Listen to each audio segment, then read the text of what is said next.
Ladies and gentlemen, Gendi Janvier Breva. Hanyuma rero reka nkubwire ngo mbere na mbere inshuti yanjye banza ukore subscribe, utange comment, ukore share, nunabikunda ukande like ntacyo bitwaye. Uyu munsi rero nibwa Jeremy yaduteguriye icyegeranyo kigaruka cyane ku bijyanye no kwiriza ubusa. Ngira ngo mumaze igihe mwumva abantu bavuga ngo muri Kenya hari umupasiteri wabwiye abantu ko bazajya biyiriza ubusa bakamara igihe kirekire hanyuma bakajya mu ijuru. Ibyo nabyo yabitubwiyeho, ariko anatubwira cyane nundi kubera icyo umuntu yiriza ubusa ndetse kwiyiriza ubusa bishatse kuvuga iki, kuki tunabikora.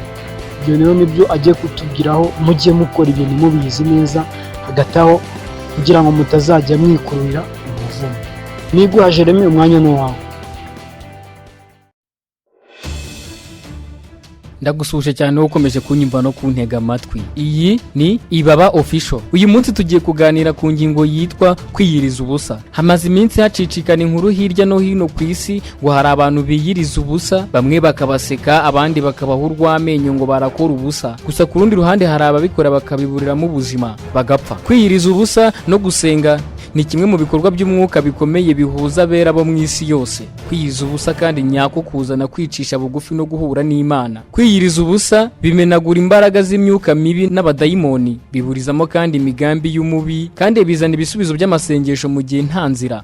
Nimvuga ngo mu gihe nta nzira, mu gihe ubona ko nta kindi wari gukora mu gihe uhuye n'icyo kibazo cyangwa igihe uhuye n'ikibazo runaka. Kwiyiriza ubusa bifungura inzira. Hari uwavuze ngo kwiyiriza ubusa bikiza ikigeragezo. Umunsi umwe umubyeyi yari afite umwana, gusa umubyeyi yakoraga umwuga wo kudoda ibitebo cyangwa isi by'abenshi bazi nk'ibitaro, akabikora kenshi mu duti yakuye mu ishyamba. Uwo mugabo uko yajyaga kubica, umwana yamubazaga ati papa ugiye he? Umubyeyi agasobanurira umwana aho agiye. Rimwe na rimwe umwana akamusaba ko bajyana ngo ajye kumufasha guca ibiti no kuza kumutwaza batashye, ariko umubyeyi akabyanga kuko mu ishyamba hari kandi ryari rinini ririmo inzitane. Yabonaga ko umwana we atakwikura muri iryo shyamba. Umwana yari yaratojwe gusenga isengesho rimwe gusa, isengesho ryo gusengera ibiryo. Rimwe umubyeyi areka umwana bajyana guca uduti mu ishyamba two kudoda ibitebo. Bagezeyo baza gutana baraburana.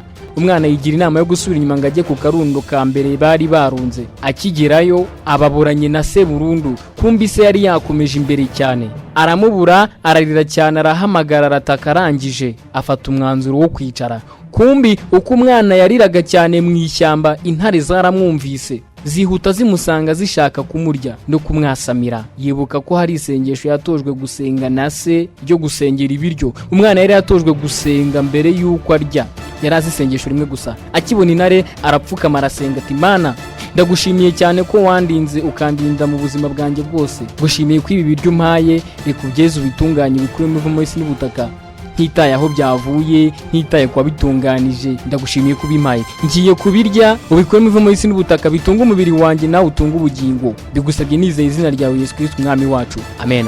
Umwana akimara gusenga, intare zararebanye zisubiranamo. Ingore ibwira ingabo ati ni we wanzanye. Ingabo nayibwira ingore ati amaguru yakuzanye ntuzagusubizayo. Nuko zifata umwanzuro wo kwiruka zirahunga, kuko zabonaga ko uwo mwana nta bindi biryo agiye kurya biri hafi aho, ahubwo arizo biryo by'uwo mwana. Nuko zifashamwo ziriruka. Kwa gusenga k'umwana bimukiza ikigeragezo yahuye nacyo cy'intare. Azibuze ashima Imana, niko guhita afata umwanzuro ariruka, arenga ishyamba, aza guhura na se nawe yarenze ishyamba. Birangira gutyo. Iyi nkuru tutayikomeje, reka twikomereze ku nkuru ivuga ku byo kwiyiriza. Mu by'ukuri amasengesho si ugutegura urugamba, ahubwo amasengesho usenga arwanya abadayimoni n'urwo rugamba. Kandi mu bintu byose dushobora gukora kugira ngo turonke imbaraga ni ukwibanda ku masengesho. Nta gushidikanya ko kwiyiriza ubusa bifite imbaraga, oya, aha niho imbaraga ziri, kuko kwiyiriza ubusa biduhuza n'Imana ishobora byose, isaba ko twicisha bugufi niba koko dushaka mu maso hayo. Kwiyiriza ubusa bikorwa nk'ikimenyetso cyo kwicisha bugufi, ubabaza umubiri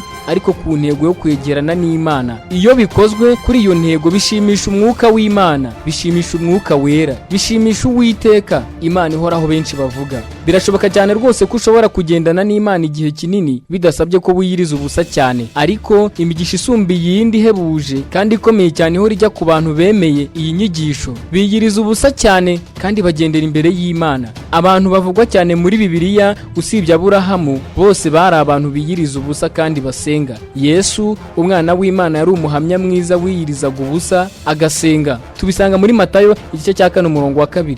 Niko n'intumwa Pawulo yabikoraga, kwiyiriza ubusa agasenga. Nkuko tubibona mu Bakorinto ba 2 igice cya 11. Mose nawe yiyirije ubusa iminsi 80, Eliya we yiyirije ubusa iminsi 40.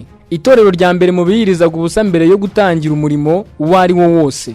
Ni nako bimeze kuri ubu. Akenshi ujya kubona nk'iy'amakorari, umuvugabutumwa cyangwa undi muntu wese agiye gukora umurimo w'Imana ahantu runaka yatumiwemo, abanza gusenga akiyiriza ubusa.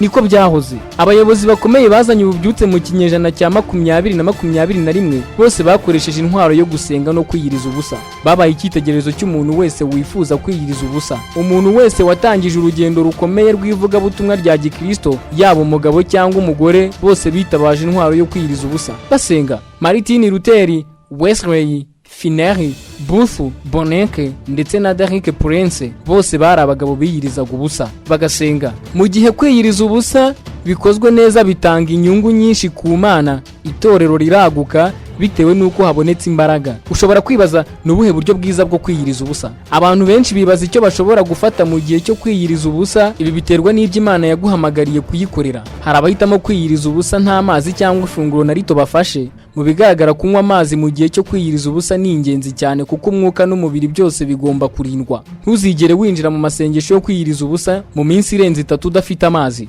Mu gihe kandi wifuza gusenga ariko ufite izindi nshingano zisaba ingufu nk'akazi, bizagusaba kunywa umutobe cyangwa juice. Rimwe na rimwe ukanywa amazi gusa. Icyo kwibaza, turi kwibaza uburyo bwiza bwo gusenga. Ubundi buryo bwo kwiyiriza ubusa ni ukurya ifunguro rimwe ku munsi mu gihe waba warapanze gusenga iminsi myinshi, iminsi irenze 3. Ibi byose bikozwe ufite umutima utagucira urubanza, uzasubizwa kandi urugamba uzaburwana uzarubonera intsinzi. Imana izakuyobora. Ibyo ukora byose gerageza ubikore bikuvuye ku mutima, nibyo byiza. Zimwe mu ngero zitugaragariza neza abantu biyirije ubusa kandi bikabazanira umusaruro ziraboneka. Umuhanuzi Ezira yiyirije ubusa kugira ngo arinde kandi asigasire ibintu by'agaciro ku rusengero rw'Imana. Natwe dushobora kwiyiriza ubusa kugira ngo turinde iby'Imana yadusigiye kugenzura. Soma Ezira igice cya 8 umurongo wa 21 ugeze ku 23. Ni 40 yonyine. Aha urahakura urugero rwiza rwo kugenderaho mu gihe wiyemeje umugambi wo kwiyiriza ubusa no gusenga. Umuhanuzi kandi Daniel yiyirije ubusa kugira ngo asohoze amasezerano y'Imana kandi byamufashije kwakira ihishurirwa rivuye ku Mana Data. Daniel igice cya 10 umurongo wa 3. Yesu yiyirije ubusa kandi avuga ijambo ry'Imana kugira ngo atsinde Satani.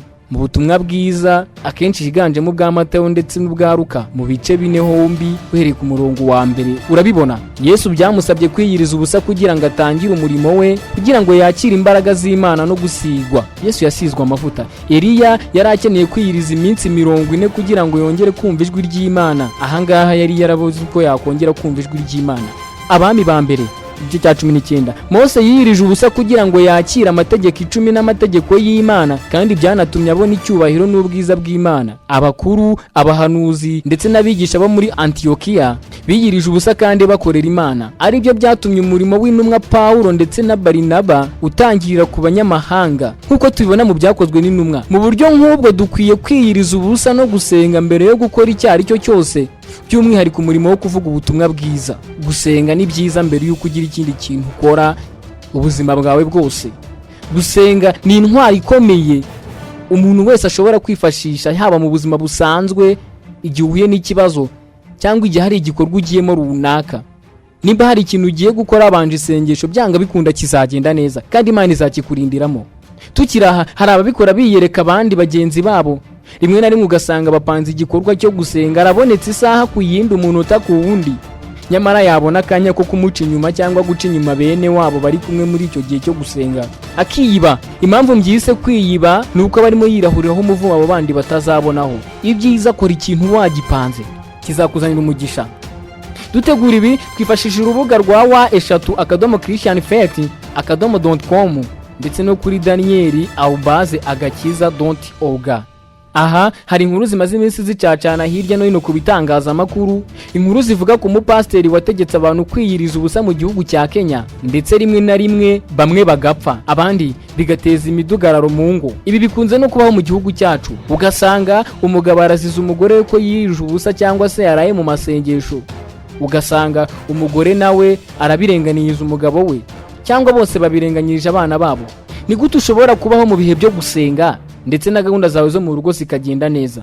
Ni ikiganiro tuzaganiraho ubutaha. Inzego z'umutekano n'iz'ubuzima muri iki gihugu cya Kenya zatangaje ko umubare w'abakristo bishwe n'inzara nyuma y'inyigisho bahabwaga ngo bazagere mu ijuru umaze kugera kuri 235. Uyu ni umubare w'abantu bapfuye bazira kwiyiriza ubusa muri iki gihugu cya Kenya. Ibi babikoze nk'agahato bitabavuye ku mutima, batabiteguye, batabipanze cyangwa batanarebye uburyo bwiza bwo gusenga kugira ngo babashe kugera ku cyo bifuza, ahubwo bari babibeshywe. Igihe kiragira bicwa n'inzara ko babeshywe ko nibasenga cyane bazagera mu ijuru. Kuki mubeshywa? Tuzabiganiraho. Aba bakristo bapfuye bivugwa ko bari abayoboke b'itorero Good News International Church rya Paul Mekanziye. Imibiri yabo yatangiye kuboneka mu kwezi gushize mu ishyamba rya Shakahola riri mu karere ka Kilifi, aho bivugwa ko Pastor Paul Mekanziye yoherezaga abayoboke be kwiyiriza kugeza bapfuye ngo bazajye mu ijuru. Ubuyobe biragoye ko wajya gusenga nta muhamagaro wabyo ufite, uzabigwamo.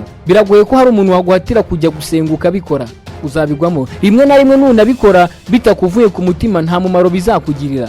Biteganyijwe ko inzego zishinzwe gutaburura ahashyinguwe abo bayoboke zirafata akaruhuko kugira ngo zihe umwanya abashinzwe gusuzuma imirambo bapime imirambo 123 imaze kuboneka mu cyiciro cya kabiri. Aha turacyari muri Kenya. Polisi yatangaje ko kuri uwo musozi yahasanze abandi bantu 4 bari gusenga ngo bicwe n'inzara babone uko bajya mu ijuru. Mu butumwa bahaye polisi, bahise bafatwa bajya kwitabwaho n'inzego zibishinzwe ko harimo abari barembye cyane. Ni inkuru yanditswe n'ikinyamakuru kimwe cyo muri Kenya, gusa twe tubitegura twabikwe ku kinyamakuru Igihe gikorera mu Rwanda. Birababaje. Ndagusanga niba hari amakuru meza abukwiyeho muri iyi ngingo yo kwiyiriza ubusa, uyasangiza inshuti zawe zive mu buyobe kandi bamenye ko gusenga ari umuhamagaro. Gusenga ni ikintu ukora mu gihe ufite intego y'icyo ushaka kugeraho. Gusenga nyako birakiza, gusenga nyako biratabara, gusenga nyako bikingura amarembo y'ijuru, gusenga nyako ntibisaba kwiyica, oya, gusenga nyako ntibisaba kwibabaza. Ndagushimiye cyane wowe ukomeje kunyumva, ndagushimiye kandi ku mwanya wawe wafashe wo kugira ngo wumve ubu butumwa bwiza. Ndagushimiye cyane kandi gufasha umwanya wo kubusangiza abandi. Nimba ushaka kuzajya umenya amakuru meza yagufasha mu buzima bwawe bwari bwo bwose, kandi akunzogera iri hasi ukande kuri subscribe. Ibaba official igera kure. Nitwa Niyiguha Jeremy. Ndagushimiye.